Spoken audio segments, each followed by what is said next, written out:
지난 시간에 이어서 오늘 마가복음 1장 12절부터 보겠습니다. 지난 시간에도 잠깐 말씀드린 것처럼 그 마가복음, 즉 요한이라는 마가죠. 이름이 두 개예요.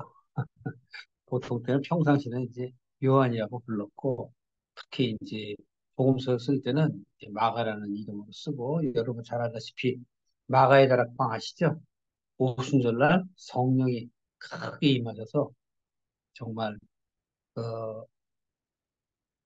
하나님의 참 제자들이 되기를 원하는 사람들의 영혼이 변화되는 그 놀라운 음, 사건들이 일어났죠. 이 오순절 마가의 다락방이라고 얘기합니다. 그 주인공이 바로 마가죠.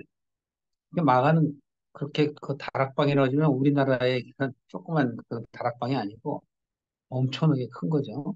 120명 또는 한 200여 명이 들어올 수 있는 그런 큰 공간이라니까 사실은 2층 집이라고 볼 수가 있는 거죠.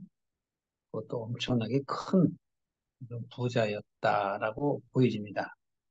자, 여하튼 간에 오늘 기본적으로 여러분들에게 말씀드리고자 하는 건 어, 복음의 시작이라는 거죠. 그러니까 당신은 로마인들 또는 이방인들에 대한 어, 하나님이신 예수 그리스도가 바로 이 땅에 메시아로 왔다라는 것을 알리기 위해서 그 하나님의 참 복음을 전하기 원했던 것이죠.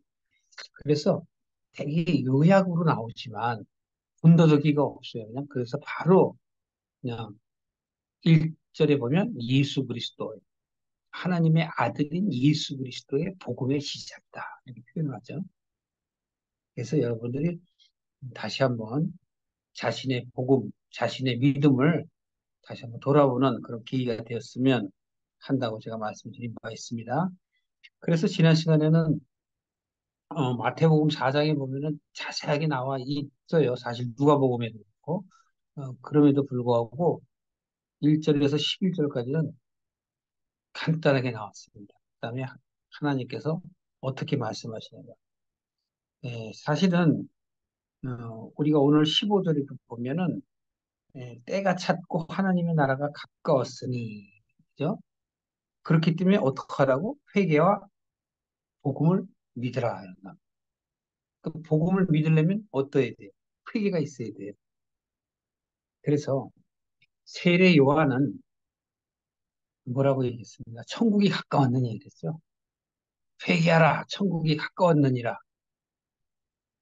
그런데 그 천국이 가까웠다라고 얘기하는 것은 바로 예수님이 오실 때가 가까웠다는 거예요. 그런데 여기서 지금 예수님이 말씀하시는 그때는 바로 예수님이 메시아로서 이 땅에 오셨기 때문에 그러한 말을 하는 겁니다. 자, 일단 12절부터 보실게요. 성령이 곧 예수를 광야로 몰아내신지라. 광야에서 40일을 계셔서 사단에게 시험을 받으시며 들짐승과 함께 계시니 천사들이 수종들더라. 아주 짧은 말이에요. 그런데 여기는 다 함축이 돼 있어요.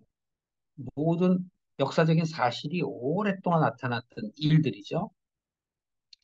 보시면은 여기서 누가 예수님을 광야로 내보내죠? 성령께서.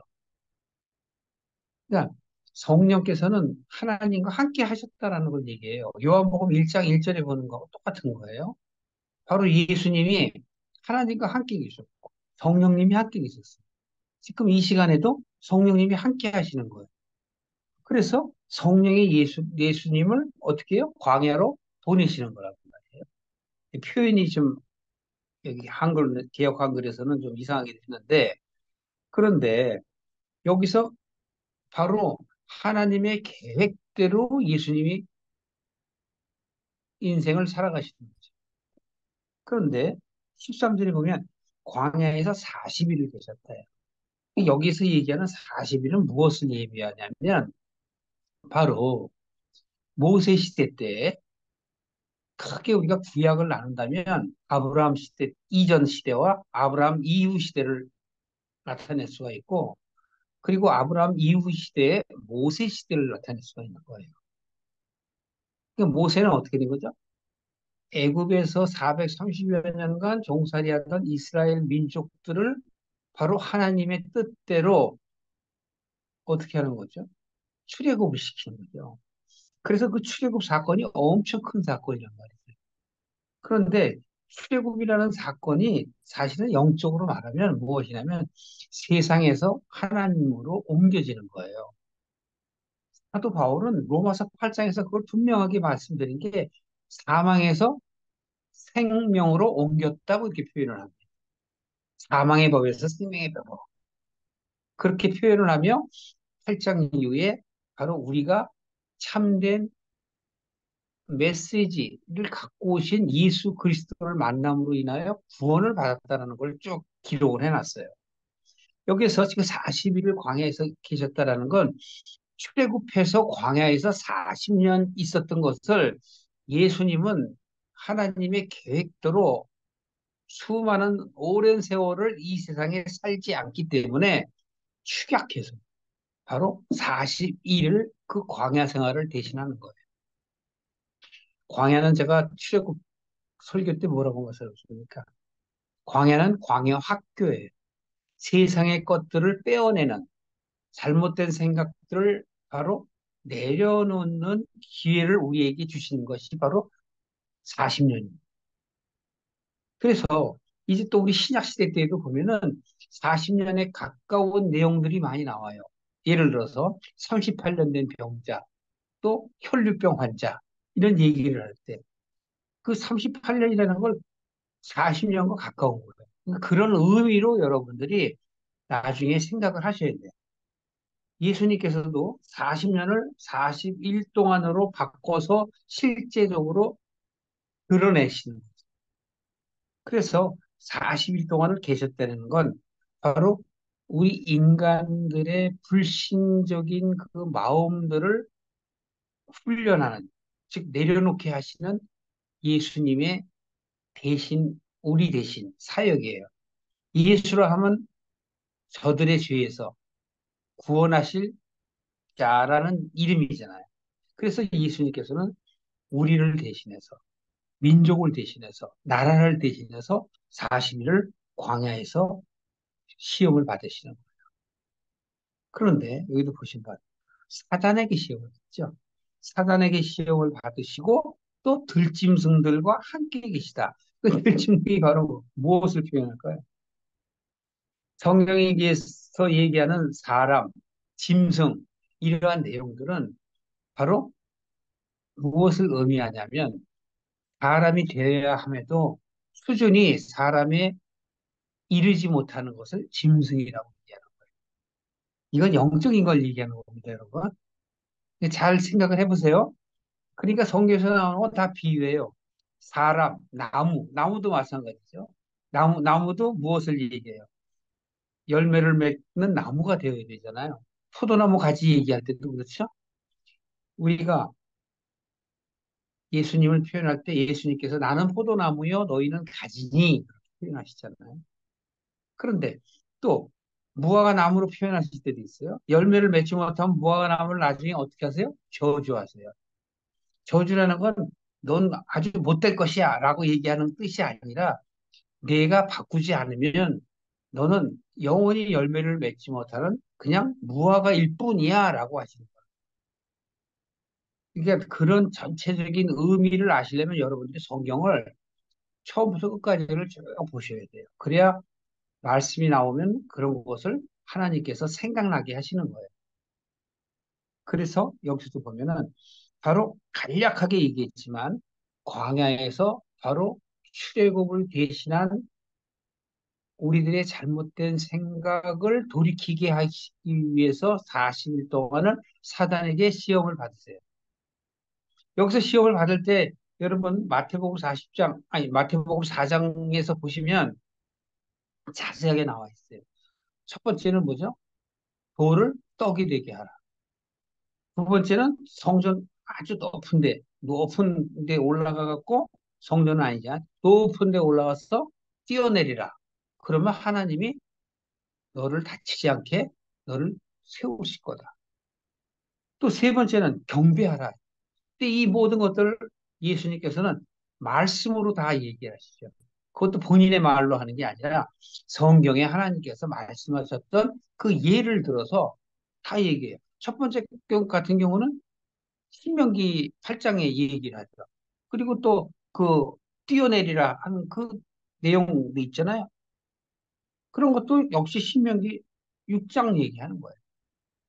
그런 걸 하나님께서 바로 예수 그리스도로 하여금 내가 지금 하는 이 모든 시험들은 하나님께서 다 이기게 하셨다라는 것을 증거하시는 거예요. 그런 내용들에 대해서 자세하게 얘기를 하지 않습니다.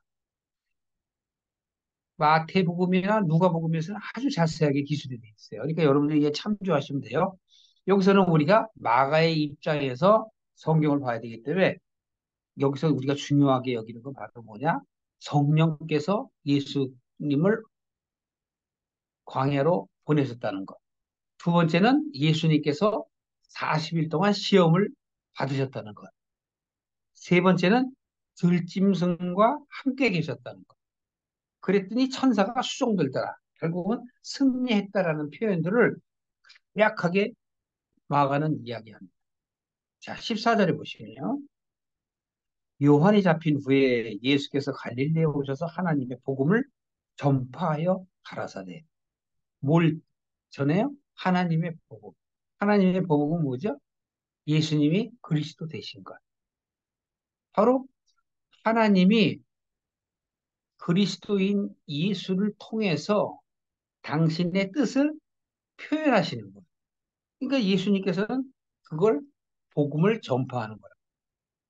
그럼 우리에게 이 복된 사실, 바로 이 복된 사실은 예수 그리스도를 믿음으로 말미암아 우리가 구원을 받게 되는 거예요.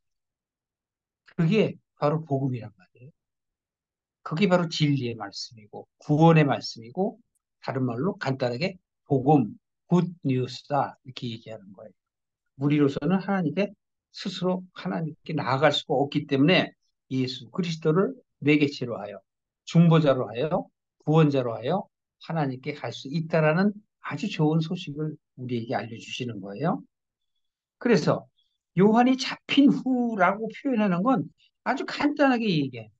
이미 마가복음 1장 3절에서 11절까지 쭉 말씀을 했죠.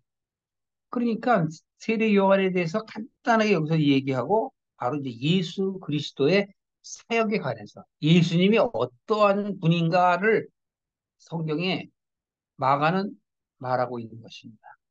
그래서 15절에 때가 찼고 하나님의 나라가 가까웠으니 회개하고 복음을 믿으라. 세례 요한도 바로 마태복음 3장 2절에 보면 우리들 보고 회개하라 그래요. 천국이 가까웠느니라.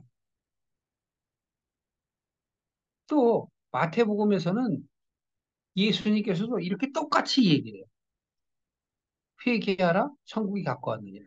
그런데 마가가 보는 시각은 좀 달라요, 표현이. 하나님의 나라가 가까웠으니라고 표현을 하는 거예요. 그렇기 때문에 너희는 어떡하라고? 생각을 바꿔라. 회개라는 건 용서해 주세요가 아니에요. 내 생각을 바꾸는 것, 나의 사고를 바꾸는 것, 나의 사상을 바꾸는 거란 말이에요. 그래서 사상을 바꿔야지만이 바로 복음을 믿을 수가 있는 거예요. 예수가 그리스도가 되신 걸 믿을 수가 있어요. 그렇지 않으면 그 사람의 시각으로 판단을 한다. 아, 예수님은 요셉의 아들인데 뭐 어쨌더라. 실제로 뭐 결혼해서 난 게 아니고 뭐 어쨌더라. 그리고 쓸데없는 여러 가지 구설수 아니 쓸데없는 그걸 뭐라고 그래야 돼. 표현들을 자꾸 하게 된단 말이야. 그래서 여기서는 우리가 마가의 입장에서 자꾸 봐야 돼. 마가가 지금 뭘 얘기하고 있는가. 그래서 이 성경에 지금 기록되어 있는 내용도 16장에 하는데 저희가 오늘 시간이 없어서 이걸 어디까지 다 볼 수 있을지 몰라요. 그러나 이 내용들은 2장 12절까지. 그 마가복음 1장 12절에서 2장 12절까지 그대로 또 연결된 거란 말이에요. 자, 한번 보십시다. 이제 16절부터는 예수님께서 그 하나님의 복음을 전하기 위해서 제자들, 12제자를 선택하는 바로 구하는 그런 내용들이 나옵니다. 16절에 보면 갈릴리 해변으로 지나가시다가 시몬과 그 형제 안드레가 바로 시몬과 첫 번째 안드레. 근데 마태복음이나 누가복음에 보면은 먼저 안드레가 예수님을 만나고 안드레가 시몬에게 자, 성경에서 얘기했던 우리들에게 약속된 그 메시아가 아닌가 네가 와서 봐라 이런다고. 형이 와서 좀 봐. 여기서 시몬은 베드로를 얘기하는 거예요. 그런데 지금 마가는 그런 어떤 우선순위하고 중요하다고 생각을 하지 않기 때문에 바로 이렇게 그냥 간단하게 얘기합니다. 시몬과 그 형제 안드레. 그들이 바로 누구냐? 바다에서 그 금을 던지는 것, 던지는 어부라고 표현해요. 그런데 예수님께서 이 이들의 말씀을 하시겠지만 바로 우리들은 뭐 어떤 것에 착안을 해야 돼. 아, 이들은 어부구나라고 생각을 하시면 됩니다. 예수님께서 이들을 보고 이렇게 말씀을 하세요. 나를 따라오너라. 내가 너희로 사람을 낚는 어부가 되게 하리라. 그전에는 뭐를 낚았어요? 물고기를 낚는 어부였는데 이제는 뭘 낚게요? 사람을 낚게. 그러니까 그냥 비유로 말씀을 하시는 거란 말이에요. 그물에 걸린 고기. 이게 우리가 나중에 이제 그 신약성경 쭉 보면은 복음서를 여러분들이 사복음서를 다 이렇게 보신 다음에 생각을 해보시면 예수님께서 이 제자들이 고기를 잘 못 잡을 때 예수님께서 나타나서 얘들아 그물을 너희 오른편에 던져라 이렇게 얘기하세요. 아니 이들이 예수님보다 훨씬 더 전문가잖아요. 고기를 하루 이틀에 잡는 사람들이 아닌 어부잖아요. 어부는 바다 물고기를 잡는 전문가잖아요. 그런데도 불구하고 하루 종일 고기를 못 잡았어요. 근데 예수님께서 오른편으로 던져라. 그랬더니 바로 이들이 예수님의 말대로 오른편으로 던지니까 고기가 그물이 찢어질 정도로 크게 잡혔어요. 그런 의미를 여러분들이 성경을 보면서 여러 번 반복해서 보시면서 생각이 들어야 돼요. 그 그물은 뭘까요? 천국이라고. 하나님 나라. 물고기 뭘까요? 하나님을 쫓는 자들. 그래서 여기서 바로 이 이후에도 말씀하실 것인데 마가는 그걸 다 알기 때문에 예수님께서 바로 사람을 낚는 어부가 되리라. 미래를 말씀을 하는 거란 말이에요. 여러분, 여러분들이 아무리 하나님을 믿고 싶다 그렇게 해서 믿어지는 게 아니라 성령님을 만나고 하나님의 역사가 내게 임해야 돼요. 하나님을 만나지 못하면 아무리 교회를 다니고 아무리 기도를 하고 이루어지지가 않아요. 그런데 이루어지고 내 뜻이 하나님의 뜻과 하나가 될 때 어떻게 돼요? 문이 열리고 문 안에 들어갈 수 있는 거라. 그래서 그때 참된 하나님의 사람들로 바뀌어져 가는 거예요. 자, 어쨌든 18절에 보십시오. 그물을 버려두고 쫓아요. 이게 중요해요. 그물을 버려둔다는 게 뭐예요? 내 마음의 문을 열고 예수님을 받아들이는. 아, 어떻게 말 한마디에 어떻게 가겠어요? 아닙니다. 이들이 말 한마디에 간 게 아니에요.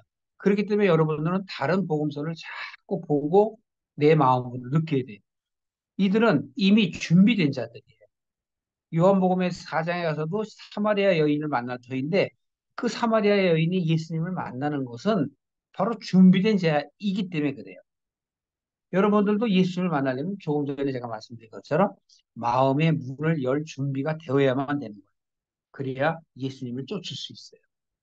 그래서 그들은 그물을 버려두고 쫓습니다. 조금 더 가다가 이제는 세베대의 아들 야고보와 그 형제 요한을 보셨어요. 근데 저희들도 바로 뭐예요? 어부였어요. 그리고 하나님께서는 바로 육신으로 오신 이 예수 그리스도를 통해서 우리들에게 당신을 나타내시죠. 이들이 또 시몬과 안드레스처럼 예수님을 쫓게 됩니다. 그 내용이 20절이에요. 부르시니 그 아비 세베대를 사꾼들과 함께, 즉 일꾼들과 함께 배에 놔두고, 이걸 버려두고라고 표현을 해요. 버려두고 예수님을 따르느니라, 따라가느니라. 그러니까 이렇게 준비되어 있는 되어야만 하나님을 쫓을 수 있는 거예요. 마음의 준비가 되어야 돼요. 그러려면 아까 제가 모두에 뭐라고 했죠? 어떻게 해야 된다고? 회개, 회개하고, 그 다음에 어떻게 돼요? 복음. 예수님이 그리스도인 것을 믿는 거예요. 지금 그래서 먼저 마가는 그렇게 이야기하는 것이죠.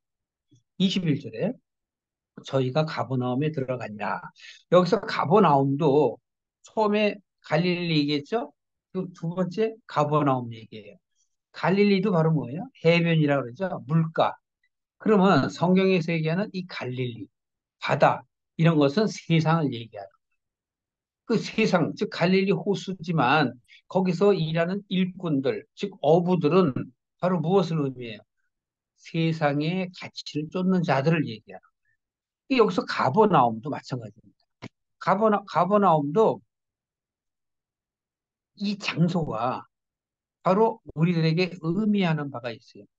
그러니까 무엇을 의미하는가 하는 것은 갈릴리와 마찬가지예요. 이거는 역사적으로 다 나와 있는 도시이지만 하나님께서는 왜 예수님이 이곳에 들어가게 하시는가 하는 것에 대해서 우리들이 생각을 해보세요. 자, 뭘 바꾸시려고 하나? 예수께서 곧 안식일에 회당에 들어가 가르치십니다. 가버나움에 들어가 있어요. 그러니까 이 가버나움이라는 건 무엇을 얘기하냐면 병든 자들을 예수님께서 고치시기 위해서 가는 거예요. 그러니까 오늘 이 시대, 우리 시대로 보면 뭐냐면 교회에 다니는 사람들의 참된 믿음을 갖게 하시기 위한 거예요. 이걸 다른 말로 얘기하면 병든 자들을 고치시는 거예요. 육적인 사람을 영적인 사람으로 바꾸시기 위해서 들어가시되 언제? 안식일에 들어가세요. 안식일은 무엇이죠? 창세기 2장 3절에 나와 있잖아요. 모든 것을 다 마치시고 안식하시더라. 그래서 그날을 안식일이라고 표현하는 거죠. 또 모세 시대 때에 하나님께서는 분명하게 모세를 통해서 안식일을 지키라고 말씀을 하셨어요. 그거를 명령과 규례로 우리들에게 밝히 하셨단 말이에요. 그러면 그 안식을 지키라 하는 것에 대해서 우리는 계속 그걸 갖고 강조를 해요. 저도 처음 신앙 가질 때 제가 그런 간증을 했었죠. 안식일을 지키기 위해서 저의 지위를 내려놓겠다고 한 사람이거든요. 그러니까 그때는 그런 줄 알았어요. 주일 성수, 주일은 꼭 지켜야만 돼. 이건 목숨보다 더 중요한 걸로 알았어요. 그런데 성경을 보다 보니 그게 아니었구나 하는 걸 제가 나중에서야 한 거죠. 처음에는 그냥 은혜를 받으면 성령님을 만나면 그냥 막 열심을 내서 다니고 해요. 그러나 성경을 모르기 때문에 그냥 그게 진리인 줄 알아. 그게 잘못된 거죠. 바로 하나님의 법을 따라야 되는데 우리는 사람의 법을 따라요. 하나님이 우리들에게 규례를 주신 것은 우리로 하여금 하나님의 참뜻을 깨닫게 하시기 위해서 주신 것인데 우리는 그 참뜻보다는 행위를 더 중요시. 주일날 꼭 교회에 가야 돼. 새벽 예배 가야 돼. 수요 예배 가야 돼. 철야 예배 가야 돼. 그렇게 잘못된 생각, 그런 것을 바꿔야지만 내 믿음이 자라는 거예요. 처음부터 잘하지 않습니다. 그러나 그것이 잘하게 돼 있어요. 그래서 자 보세요. 그래서 예수님께서는 안식일날 회당에 들어간 건 공식적으로 그렇게 행하기 때문에 그날 들어가신 거예요. 무사람이 그의 교훈에 놀라니 예수님께서 거기서 가르치실 때 사람들이 깜짝 놀래요. 왜 그랬을까요? 우리는 여기 표현이 나와 있지 않기 때문에 잘 모르겠습니다만 예수님은 바로 무엇을 얘기할까요? 참 하나님의 뜻을 이야기합니다. 깜짝 놀랍니다, 이들이. 그래서 바로 예수님이 권세 있는 자 같고 서기관들과 같지 않다. 이 서기관들은 뭐예요? 계속 행함을 얘기하죠. 제사 지내는 것, 율법을 지키는 것, 그런 거에 대해서 얘기하는데 예수님은 그런 얘기를 하신 게 아니라는 거죠. 마침 저희 회당에 더러운 귀신 들린 사람이 있어 소리 질러 가라사. 예. 교회 왔는데 어떤 미친 사람이 왔어요. 귀신 들린 사람이 왔어요. 우리는 귀신 들렸다는 걸 미쳤다고 얘기하죠. 그거 왜냐면 일반 사람이 이해할 수 없는 소리를 내기 때문에 미쳤다고 얘기하는 거예요. 그건 바로 뭐냐면 정신이 나갔다. 이렇게 표현을 하는 거죠. 이때 24절에 보면 예수님에게 바로 이 귀신 들린 사람이 말합니다. 예수여, 우리가 당신과 무슨 상관이 있나이까? 우리를 멸하러 왔나이까? 나는 당신이 누군 줄 압니다. 하나님의 거룩한 자 아닙니까? 라고 얘기를 하는. 그런데 바로 여기 귀신 들린 사람이 어떻게 예수를 알아봤을까요? 어떻게 알아봐요? 이 사람 속에 바로 귀신이 들어가 있기 때문에 그래요. 그런데 예수님께서 이 세상, 이 지구에 오신 이유가 뭐죠? 우리를 구원하시기 위해서죠. 근데 구원하시기 위해서 어떻게 하실까요? 이 말씀은 여러분들이 요한일서 3장 8절 보세요. 요한일서 3장 8절에 보면 예수님께서는 마귀의 일을 멸하시기 위해서라고. 왜 마귀의 일을 멸하실까요? 마귀는 우리로 하여금 하나님의 뜻을 모르게, 즉 눈을 가리게, 내 마음에 문을 못 열게, 내 생각을 흐트러뜨리는 역할을 한단 말이에요. 그러니까 바로 예수님께서는 마귀의 일을 못하게 멸하시기 위해서 그렇게 오셨단 말이에요. 그러니까 그걸 알아요. 우리를 멸하러 오셨나이까? 라고 지금 마귀가 얘기하는 거죠. 그러니까 예수님께서 뭐라고 말씀하시나요? 꾸짖어 가라서 잠잠하고 그 사람에게서 나오너라. 그러니까 더러운 귀신이 경련을 일으키고 큰 소리를 지르면서 나오게 됩니다. 이렇게 예수님께서는 그 말씀에 권위가 있어요. 그 말씀에 권위가 있는 걸 무엇으로 알 수 있죠? 창세기 1장과 요한복음 1장, 요한서신 1장을 여러분들이 보시면 쉽게 알 수 있는 일이에요. 왜? 그 말씀이 아니고서는 이 세상에 되어지는 일들이 없더라라고 표현하세요. 이 세상을 바로 말씀으로 지으셨어요. 그러니까 예수님의 입에서 나오는 그 말씀이 권위가 있는 거예요. 빛이 있으라 하면 빛이 생기는 것이고, 바로 예수님께서 일어나라 하면 일어나는 것이고, 눈을 떠라 그러면 눈을 떠지는 거예요. 여기서 귀신들 보고 나오라 그러니까 나오게 쫓겨나는 거예요.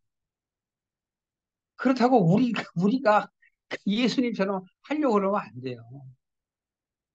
그래서 예수님께서는 제자들을 바로 성령의 권능을 줘서 그들을 세상에 내보내니까 그들이 나가서 막 역사도 일어나요. 그런데 센 귀신을 만나면 안 돼요. 그러니까 와갖고 우리 이렇게 했는데 잘 안 되더라고. 예수님이 뭐라고 말씀하세요? 기도 외에는 유없느니라. 기도 외에는 길이 없다라는 얘기는 뭐예요? 네가 못한다. 나에게 얘기해라. 그 얘기라니까요. 그런데 많은 사람들은 사역자라고 자기 스스로를 마치 그런 예수 그리스도의 반열에다 스스로를 올리고 자기가 막 병을 고치는 걸로 막 해. 그러니까 가짜들이 수룩한 거고 또 마귀가 틈을 타갖고 그 사역을 해요 또. 그러니까 사람들은 놀라갖고 그냥 막 병 고치기 위해서 막 그런 사람들을 쫓아다녀. 그런데 그렇지 않다는 거예요. 자, 나중에 그런 말씀 좀 진전해서 나가고 오늘은 보세요. 25절에 보면 잠잠하고 그 사람에게서 나오라 그러잖아요. 그 예수님의 말씀은 권위가 있는 거예요. 그래서 27절에 보니까 사람들이 그걸 보고 다 놀래요. 권세 있는 새 교훈이구나. 어떻게 그 더러운 귀신들한테 명령하니까 귀신조차도 순종을 하는구나. 라고 막 소문이 막 들끓듯이 일어나서 갈릴리 지방에 퍼지게 됐어요. 그러면 바로 사람들이 예수님과의 관계, 예수님을 이제 어떻게 보느냐, 그런 시각들이 쭉 나오겠죠. 예수님을 따르는 무리가 있을 거고, 또 예수님을 시기하는 기득권자들이 무리가 나타날 거예요. 그 이후의 얘기가 바로 이런 얘기입니다. 29절.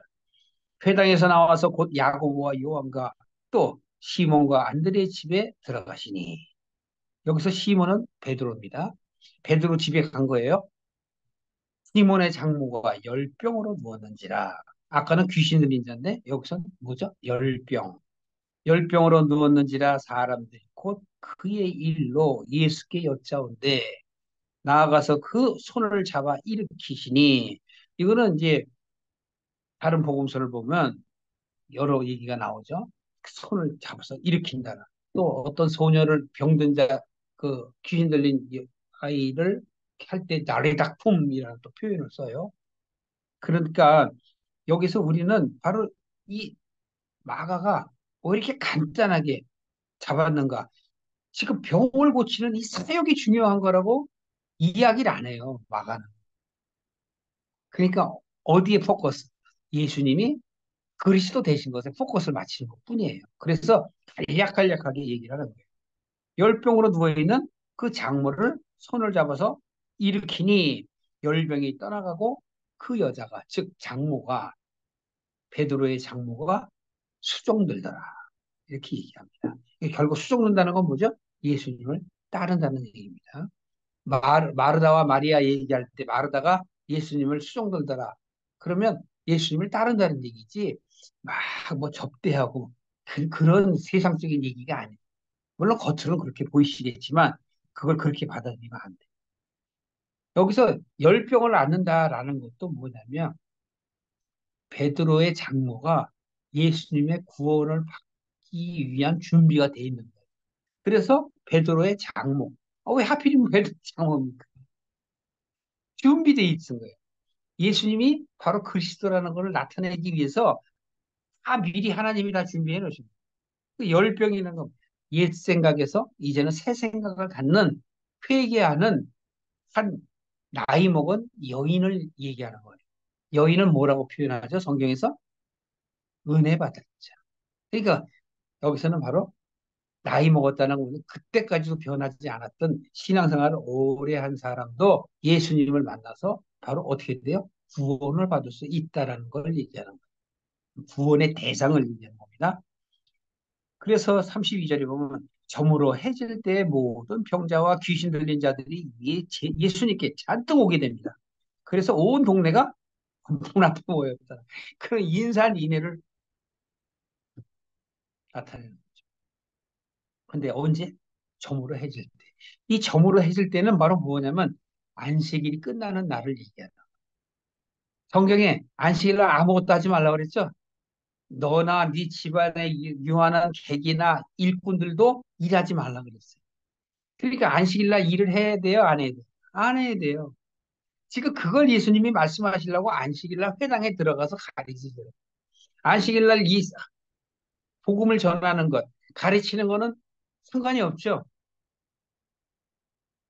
육신의 일을 하지 말라는 것 뿐이지 하나님의 일을 하지 말라는 건 아니잖아요. 어. 그래서 나중에 예수님이 나는 안식일의 주인이다 이렇게 말씀하시는 거예요. 이제 안식일에 들어서는데 점으로 해질 때라는 건 바로 병자를 고치는 일도 사람들이 와야 고치는 거잖아요. 그런데 이 사람들은 안식일을 지키기 위해서 예수님께 안 나타나요. 그럼 요 전에는 지금 어떻게 했어요? 예수님이 직접 하신 거죠. 귀신 들린 자도 있으니까 고친 거. 베드로 장모도 바로 안식일 때에 들어갔으니까 고치는 거. 그런데 점으로 해질 때라는 건 바로 뭐예요? 안식일이 끝날 때예요. 사람들이 인산인해처럼 이제 오는 거예요. 우리는 안식일을 지켰어. 이제 너 가서 병 고치러 가야지. 고침 받아야지라고 모여든 겁니다. 그래서 30절에 보면 각색 병든 많은 사람을 예수님께서 고치시고 또 귀신 들린 자를 내어 쫓으십니다. 그러면서 귀신이 자기를 알기 때문에 예수님께서는 말하는 것을 허락지 아니하셨다고 표현을 합니다. 왜 그러죠? 아직 예수님은 십자가에 죽으실 때가 아니기 때문에. 왜? 제자들을 가르쳐야 돼요. 제자들이 다 가르치고 그 복음이 전파될 기반을 닦아 놓으시고 십자가에서 돌아가셔야만, 죽으셔야만 예수님의 일이 끝나는 거예요. 그래서 바로 잠잠하라, 이 얘기를 못하게 하는 거예요. 그래서 말하는 것, 귀신들이 말하는 것을 허락지 아니하시니라 라고 얘기합니다. 35절에 새벽, 오히려 미명에 해가 돋지 않을 때에 예수님께서 일어나셔서 한적한 곳에 가셔서 기도하십니다. 또 시몬과 그와 함께 있는 자들도 예수님의 뒤를 따라가게 됩니다. 그런데 37절에 보면 모든 사람들이 주님을 찾습니다. 근데 여기서 지금 예수님에게 이 제자들이 얘기할 때 모든 사람들이라고 얘기하는 이 모든 사람들은 구원받을 자를 얘기하는. 그런데 바깥으로 볼 때는 뭐냐? 병 고침을 받은. 영적으로 오는 자는 뭐예요? 구원받을 자를. 그래서 여러분들이 말씀을 볼 때는 그냥 겉으로만 쭉 읽어나가면 전혀 알 수가 없어요. 전체적인 내용들을 알아야 돼요. 아, 예수님이 바로 마귀의 일을 멸하려고 오셨구나 하는 것을 나타내시며 그것은 바로 그리스도 되심을 나타내시는구나 하는 것을 우리가 볼 수 있어야 됩니다. 그래서 예전에는 제가 이 복음서를 설교를 할 때 그냥 그 구절 한 절 한 절 갖고 제가 깊이 했는데 그게 아니라 마가의 입장에서 본 예수가 그리스도 되신 것을 봐야 되겠구나 하는 생각이 들더라고요. 그래서 이렇게 이제 병을 고치시는 것은 바로 병을 고치는 데 초점이 있는 게 아니라 예수님이 그리스도 되신 것. 우리들이 그것을 보시고 그것을 보고 사람들이 할 수 없는 그 일들을 보고 우리가 하나님을 믿을 수 있는 마음의 준비 여건을 만드는 거죠. 자, 또 38절 보세요. 예수님이 또 이럽니다. 제자들이 주를 찾는다고 그러니까 우리가 이제는 다른 가까운 마을들에 가서 전도하자. 이 전도하자라는 것도 예수님이 전도하자라고 하는 건 아니고 마가가 볼 때 그렇게 하셨다는 거죠. 예수님께서는 다른 마을에 가자. 왜? 이 마을에는 나를 다 드러냈기 때문에 다른 마을에 가자라고 하시는 것이죠. 그러니까 사람의 섬김을 받으러 온 게 아니에요. 예수님은 섬기러 오셨죠. 이 마을에서 할 만큼 하고 당신이 전하는 것들의 기초를 쌓았으면 다른 곳에 가서 기초를 쌓아야 돼요. 그래서 더 이상 하지 않으시는 것이죠. 다음에 40절에 보면 문둥병자 얘기다. 문둥병자. 문둥병자는 그 당시에는 뭐냐면 저들이 지은 죄가 많아서 그러한 심한 피부병, 문둥병에 걸려서 고치지 못하는 병에 걸렸다고 얘기합니다. 그들을 왜 예수님이 들어갈까요? 문둥병자는 바로 무엇을 의미하나 여러분들이 생각을 해보시기 바랍니다. 문둥병자가 예수께 와서 꿇어 엎드려 간구하여 가로되 원하시면 저를 깨끗게 하실 수 있나이다. 아주 겸손한 것 같죠? 이렇게 사실 표현하면 안 되죠. 고쳐주세요라고. 예수께서 어떻게 해요? 민망히 여기세요. 그 사람의 그 심성을 보고 민망히 여기십니다. 손을 내밀어 어떻게 돼요? 내가 원하노니 깨끗함을 받아라. 그랬더니 문둥병 걸린 사람이 어떻게 돼요? 즉시 병이 떠나가고 깨끗해집니다. 그럴 때 예수님이 바로 이 문둥병자에게 얘기합니다. 너는 아무에게 가서 떠벌리고 다니지 말고 오직 제사장에 가서 너희 깨끗하게 됨을 얘기해라. 왜 그런 얘기할까요? 문둥병자 했던 사람이 문둥병자가 난 거를 이 제사장이 보고서 판단해. 레이기에 보면 제사장이 바로 문둥병자를 판단하는, 진단하는 바로 책임과 의무가 있어요. 그렇기 때문에 바로 제사장에 가서 하는 거예요. 레이기 13장 49절에 보면 제사장께서 제사장이 바로 진단하라. 그리고 거기에 뭐예요? 정결하게 하는 그 책무가 있잖아요. 그러니까 레이기 전체는 거룩이라는 얘기라고. 흠이 없게 해라. 티가 없게 해라. 그래서 흠이 있는 거나 티가 있는 것, 더러운 것, 그런 것들은 하나님이 받질 않으세요. 제물을 드릴 때 그래서 거룩하게 받음직하게 해야만 받는다는 것입니다. 이때 사람들은 바로 이러한 일들을 45절입니다. 전하게 됩니다. 예수님께서는 바로 이 문둥병자에게 제사장 외에는 아무 데나 내가 전하지 말라 그랬어요. 왜? 아직 때가 아니기 때문에. 그런데도 많이 이것을 떠벌리게 됩니다. 그러니까 예수님께서는 바로 마을에 들어가지 아니하시고 바깥에 한적한 곳으로 가시게 됩니다. 이렇게 사람들은 예수님의 뜻과는 전혀 다르게 자기들의 생각대로 행하게 돼 있어요. 자, 오늘 시간이 없어서 12절까지는 2장 12절까지 다음 주에 보기로 하겠습니다. 제가 이번 주에는 이제 항상 40분 안에 마치려고 합니다. 자, 오늘 여러분들께서 예수님이 바로 무엇을 나타내신다고요? 그리스도 되심을 나타내요. 또 우리들은 마음의 준비, 마음의 문을 열 준비가 되어야 한다는 것. 그리고 여기서 많은 병자들을 고치시는 것은 바로 무엇을 얘기할까요? 우리의 신앙적 병자를 얘기하는 그런 사람들을 고치시기 위해서 예수님께서 이 땅에 오셨다라는 것.